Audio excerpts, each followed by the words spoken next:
להגיע לצ'כיה, לפראג, נכון? ולבודנבך. ומה קורה? את אומרת בבודנבך היה מאוד טוב. כן. תספרי מה קרה שם. כן.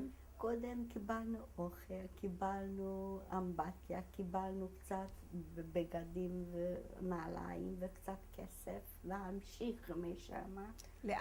מי נותן לכם בבודנבך את הדברים האלה? הג'וינט? לא. מי? אחד בן אדם מצא אותנו ברחוב, קצין. קצין ואני איזה? ידעתי קצין של צ'כיה. צ'כי. והוא שמע על כל הדבר כזה, והוא אמר שאני מאוד מאוד שמחה שקצת אני יכול משתתפת לעזור לילדים כמוכם. והיה מאוד מאוד, וידעתי את השם שלו, ואני שהוא ביקש אותנו, נתן לנו את הכתובת. עכשיו קרא לי שמתי שבאנו ארצה, היה אסור לקחת, לא לקחנו שום ניירות. את יודעת, באנו עם מזוודה אז ב-62, חוץ מזה בעלי בא רוסיה. לא, מהבית סוהר, מבידוד, היה 11 שנה בבידוד. איפה?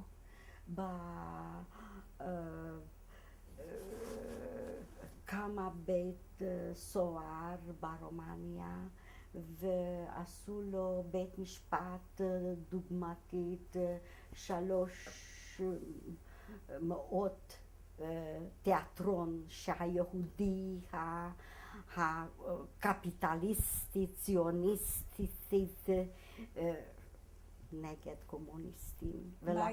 מה הוא עשה ברומניה בעלך? הוא היה נכון שהיה לו כסף, היה לו בית חרושת בברשוב, שמעתם, זה על יד בוקורשט. היה לו בית חרושת גדול, ברזל, לא יודעת מה, עם 500 פועלים. לקחו את הבתים, היה לנו בקלוז' קולוז'וור, היה לנו גם כן בית גדול, יפה, הכל. אז עצרו אותו בגלל שהוא היה קפיטליסט. כן, קפיטליסט וציוניסט. זה היה ידוע שהיה ציוניסט, מה לעשות? וכבר אח שלו היה פה, וגם אמא שלו היה פה. אבא נפטר שמה, ברומניה. ומתי את מכירה אותו, את בעלך?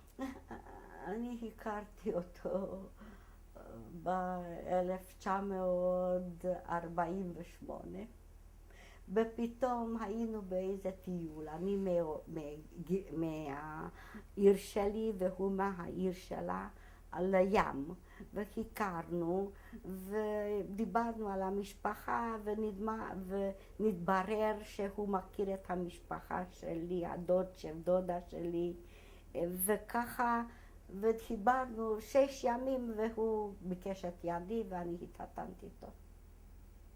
ולא התחררתי.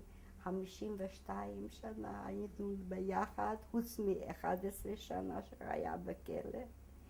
אז לקחו את הילדה שלי, הייתה בת 2. רגע, אז הכניסו אותו לכלא כשאתם הייתם כבר נשואים? כן. בא הסקוריטטה ולקח בלילה. רגע, איפה אתם חיים? בברשוב. רגע, אנחנו עוד היינו בבודנבך. משם... זה אחרי כבר, שאני יצאתי מאושוויץ, מהזה, ונכנסתי אצל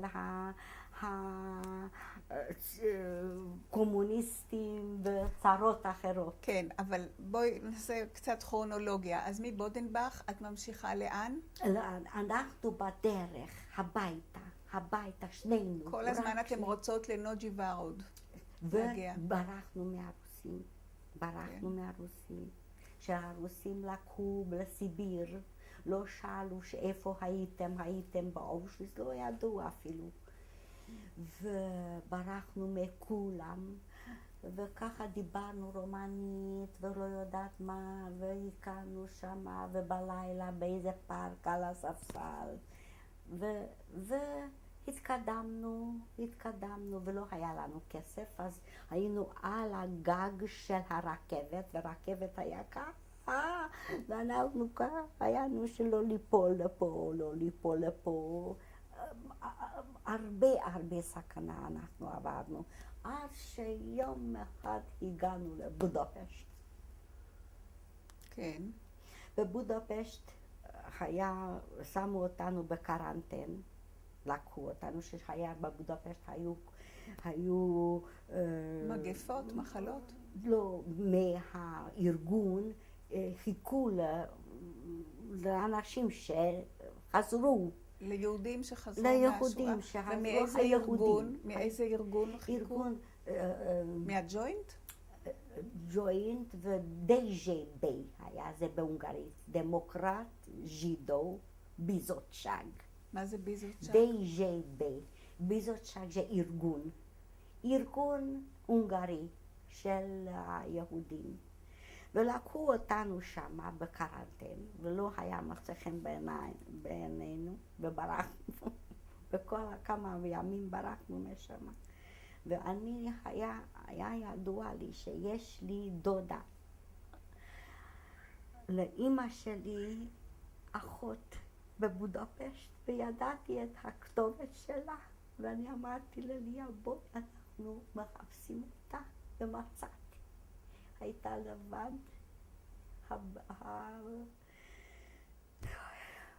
הייתה לבד, מרגיטנני.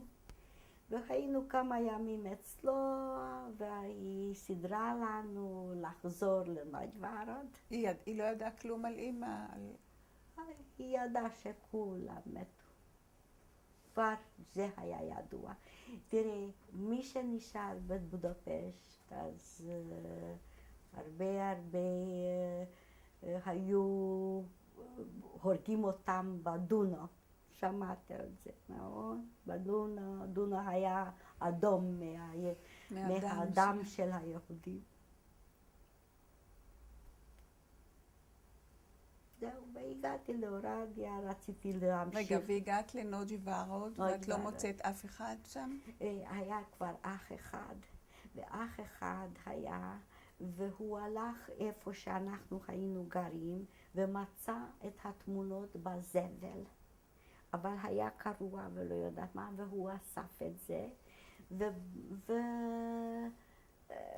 עשינו איך שאצל אחי יש עוד הרבה תמונות על אבא, על הסוס בצבא, עם יוסף, עם הקיסר, פרנץ יוזף. כן.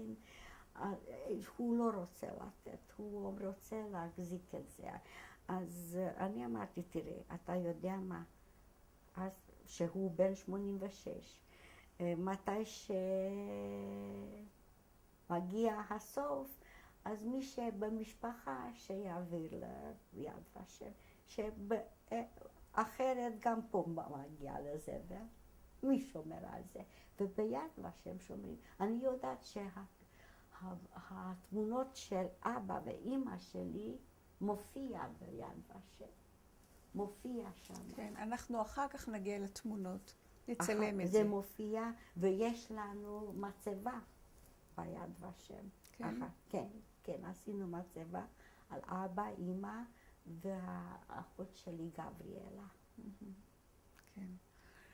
אז לאה, את מגיעה לנוג'יוורוד, ופוגשת אח שלך?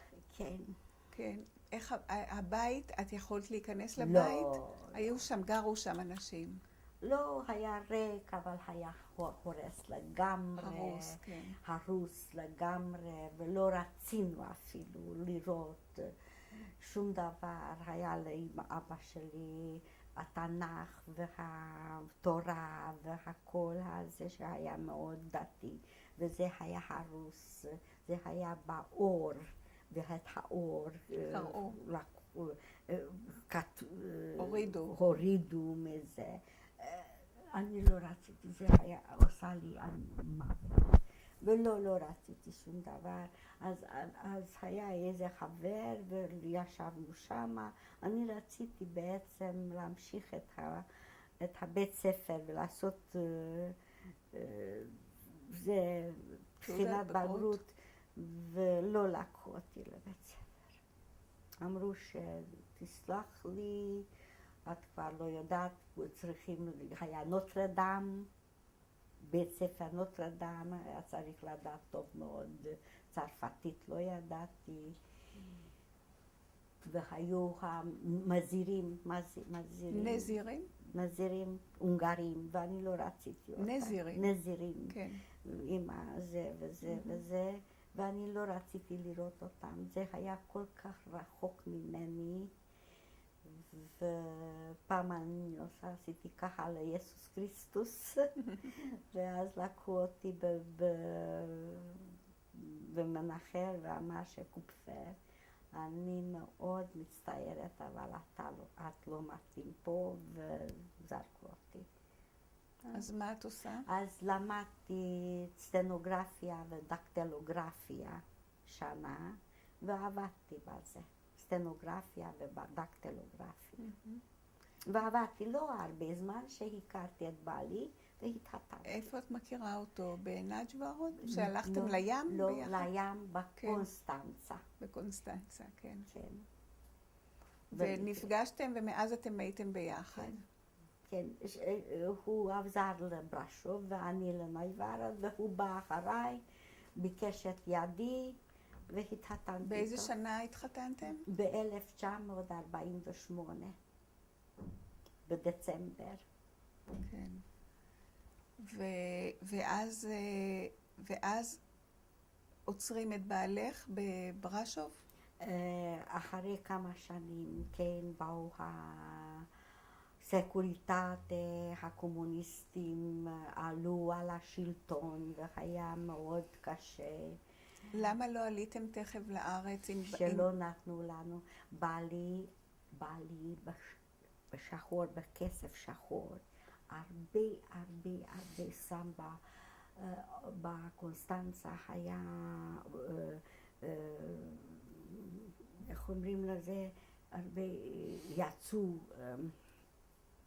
יצאו הרבה, אבל בשחור, עם המון כסף, הרומנים, עם כסף עם הרומנים אפשר לעשות ביזנס. עם שוחד. ולבעלי היה הרבה כסף, והוא אמר שאני עוזרת קודם לאחרים, ולסוף אני הולכת. וככה הוא עשה, ובסוף תפסו אותו. יהודי ציוניסט וקפיטליסט, לקחו בלילה, ולא יודעת כמה שנים שהוא חי בכלל או לא.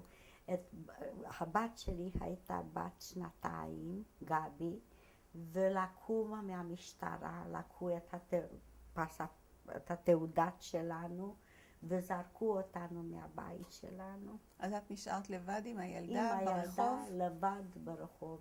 אז הסתכלתי איפה ללכת. בסקוריטטה אמרו לי שאם אני מתגרשת מבעלי, אז אני יכולה ללכת בחזרה לעיר שלי. אז אני אומרת, איך להתגרש ממנו? יש לנו ילדה ביחד, ואין לי אף אחד, וגם לא אין אף אחד. אף אחד. איפה זה היה הכל? בברשוב?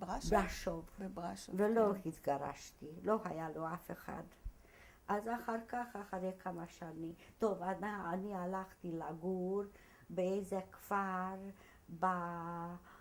איפה שמחזיקים את הפרה, איך קוראים לזה? רפת. רפת, כן, ברפת.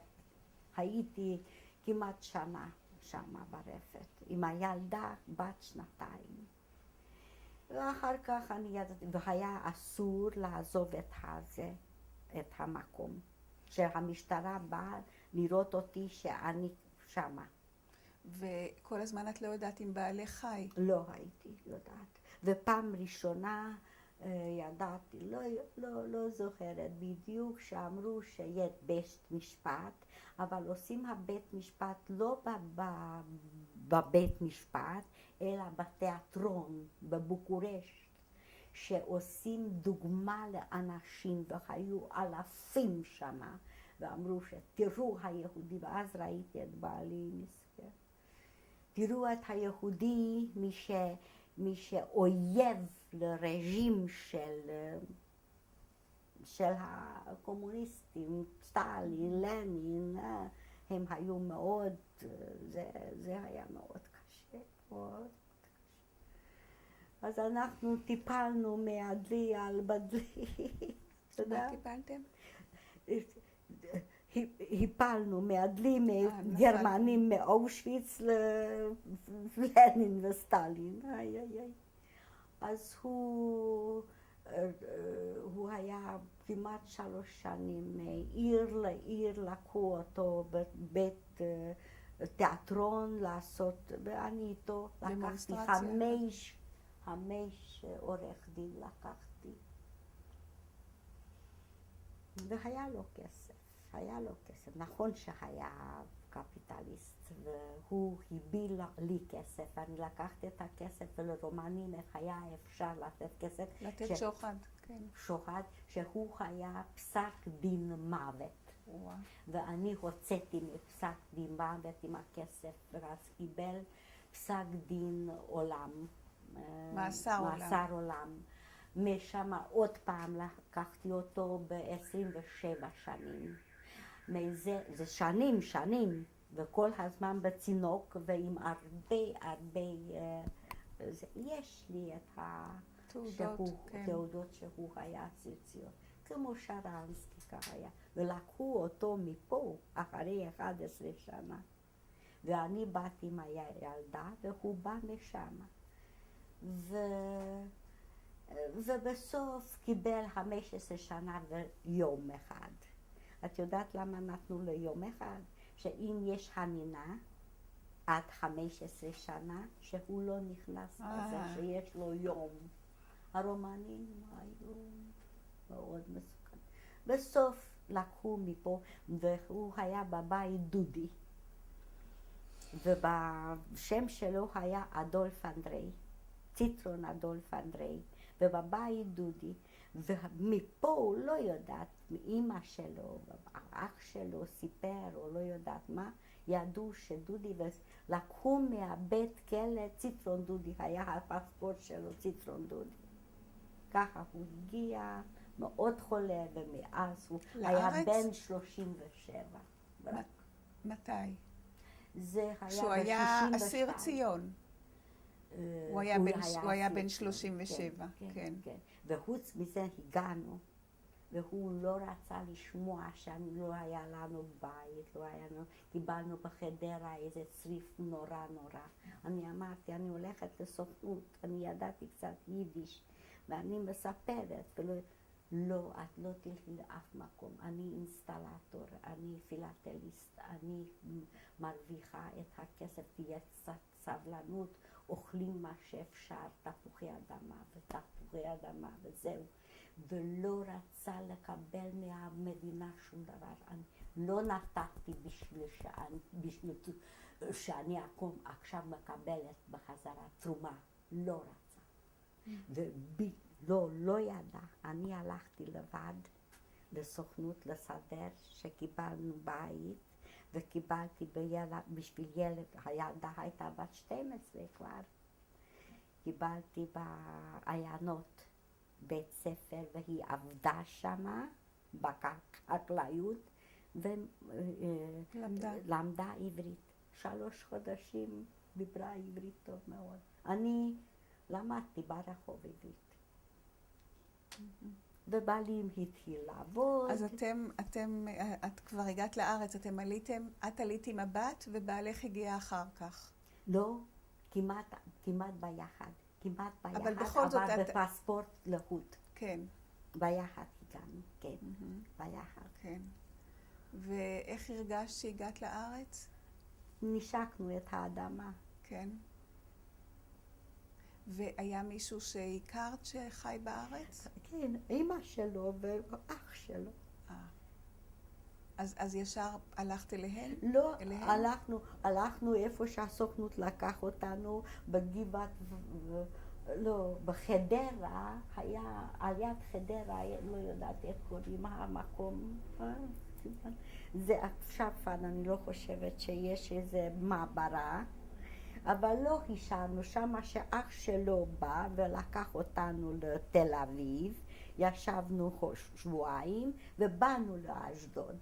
ביקשנו לאשדוד ולא קיבלנו, אז שכרנו איזה חדר ואחרי שנה קיבלנו. ולמה רציתם לאשדוד דווקא? שאשדוד אמרו שבשביל בעלי מאוד טוב, זה עיר פתוח ויהיה לו הרבה עבודה בזה שלו, שהוא היה אינסטלטור מים. ונכון, נכון. הייתה לו כאן הוא הרבה עבודה? התחיל לעבוד, אבל הוא סבל הרבה שבצבא לא רצו לקחת אותו. הוא הלך להתגייס ואמרו שמה אתה חושב? כמה קילו אתה? 40 קילו? ומלא בעיות, איך אתה מקבל? ובסוף קיבלו אותו במשמר אזרחות. משמר אזרחי, כן. אזרחי, והיה לו מאדים והיה מאוד גאה. הוא היה מאוד מאוד. ולא רצה שום דבר מהמדינה, לא קיבלנו 3 מיטות מסוכנות וזה למפ מנורה, לא מנורה, זה היה עם נפט? עם נפט, כן. עם נפט, ולפעמים אני לא יודעת, 3 סירים ומשהו, והכל שילמנו. מתי שהוא התחיל לעבוד, שילמנו בחזרה לסוכנות. וגם את הנסיעה שלנו שילמה הסוכנות, וגם את זה הוא נתן בחזרה, והוא אמר, עכשיו אני נקי ואני יודעת. הוא היה איש עם הרבה גאווה. אתה יודע כמה צל"ש הוא קיבל גם פה בארץ. כן. הוא היה משהו, בן אדם מאוד מאוד טוב. היו מכירים אותו מהכנסת, גם. היה, זה לא, אני לא מתגעגעת, לא גאה בזה, אבל היה חבר עם הנשיא זה, עם משה קצב, כן, שהוא גם היה פילאטליסט. הוא אספן בולים. אספן בולים, כן. זה הובי שהוא התחיל כאן בארץ? לא, בחוץ לארץ, מילדות, ומכל הארץ היה לו קשר, והרומנים ידעו ולקחו את רוב הבולים שלו. זה היה מאוד. ופה בארץ הוא התחיל בקצר עוד פעם, ומה שנשאר אני נתתי לילד, מי שנסע לסיאטל, והוא נתן לפומבי, וכמה כסף הוא קיבל, לא מעניין אותי. כן. לאה, לסיום הראיון שלנו, את רוצה להעביר איזה מסר? את רוצה להדגיש משהו? למי? למשל מסר? לכל מי ששומע את הראיון. שיהיה שלום. ושלא לתת בחזרה לערבים שום דבר. מה פתאום עכשיו נחלק את ירושלים ופליטים יבואו, אז מה נשאר ממנו? עוד פעם, מה יש? אני רוצה שיהיה ישראל לעולם, ואני לא רוצה לעזוב את ישראל. איך שטוב לי, לא טוב לי, אני לא מקבלת שום דבר. אפילו ארנונה, אפילו שום דבר אני לא מקבלת מהמדינה. הייתי צריכה קצת עזרה, לא כספית, אני לא רוצה כספית. אני מקבלת מגרמנים, אני לא מקבלת מה שעכשיו 1,000 שקל, או לא יודעת כמה שמעתי בטלוויזיה שנותנים למי שהיה באושוויץ. אני לא נכנסת לזה, שאני חושבת שבן גוריון עשה איזה חוק שמי שבא אחרי 53 כבר לא נכנס לאוצר. אני לא מופיע לאוצר, אני לא יודעת שמופיע, לא מופיע, ביד ושם מופיע. אני הייתי רוצה מיד ושם, אני ביקשתי שאני רוצה אישור שאני כן הייתי ניצולת שואה. ניצולת שואה. אתם עליתם מאוחר בגלל שלא נתנו לכם ובגלל שבעלך היה בבית סוהר. נכון? בגלל זה עליתם רק ב-62 לארץ. כן, כן, בטח. מה, הוא רצה מתי שב-48. האח שלו ב-47 עלה בפלסטינה והיה בציפרוס שנה. כן, בקפריסין. ואימא שלו עלתה ב-50 ארצה, וגם אנחנו רצינו, אבל דחינו אותנו ועצרו אותו. כן. זה היה המצב, בטח שרצינו עוד איך. ובאנו ב-62, והוא בעלי לא רצה שום דבר מהמדינה. הוא אמר כל הזמן, אני נותן, אני לא רוצה לקבל. זו מדינה קטנה, והוא רצה להיות חייל ולהילחם, וקיבל מסכן איזה צחוק. קיבל איזה אקדח היה מלא עם חלודה, לא היה טוב, וזה לא מיד. בא הביתה לנקות את זה, ואני אמרתי, אתה יכול לנקות את זה כמה זמן שאתה רוצה, זה לא אקדח כבר, זה ברזל. ושם על זה, וכל הלילה עשה סיבובים פה, עשה צבא. כן. אבל החתן שלי היה תת-אלוף. כן. אנחנו עכשיו נסיים ונמשיך עם הצילומים של התמונות והמסמכים.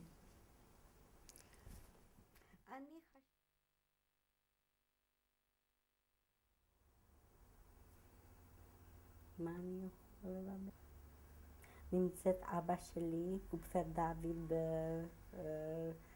בשורה התחתונה, שני בצד שמאל, קופפר דוד במלחמת הראשונה. וזה קבוצה של... זה קבוצה של קצינים גבוהים שמופיעו באלבום הזהב. אז זה המשפחה שלי, אני הייתי הכי קטנה, 5 ילדים, אבא ואימא. מה השמות? קופפר דוד, קופפר סרנה, קופפר יוסף, קופפר יואל, קופפר יצחק, קופפר גבריאלה וקופפר לאה. איזה שנה זה בערך?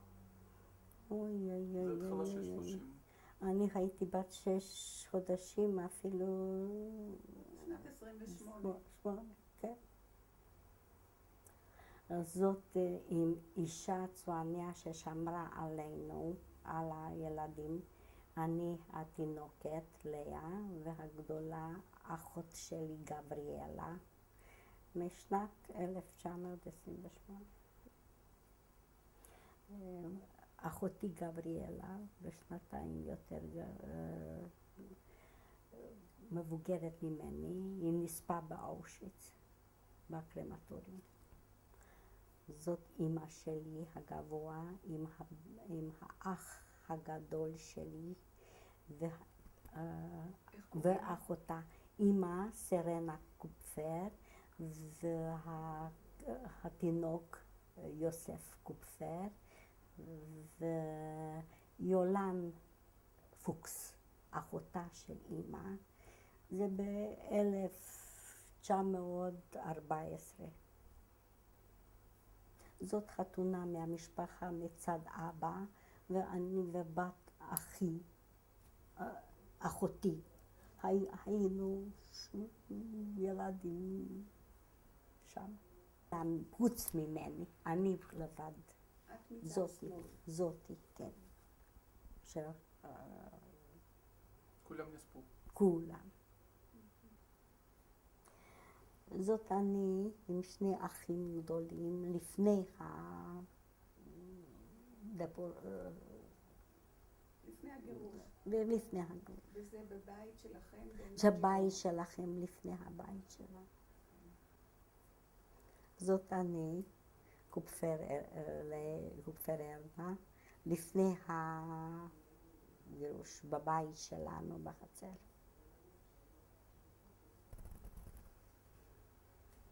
זה אבא שלי במשרד שלו במלחמה 1915. הוא באמצע. כן. הוא באמצע, זה סימן. הוא אח של אמא שלי, פוקס יולה, בחתונה שלו. זאת אני בבית ספר לפני הגירוש, בגימנזיום ישראל אורתודוקס,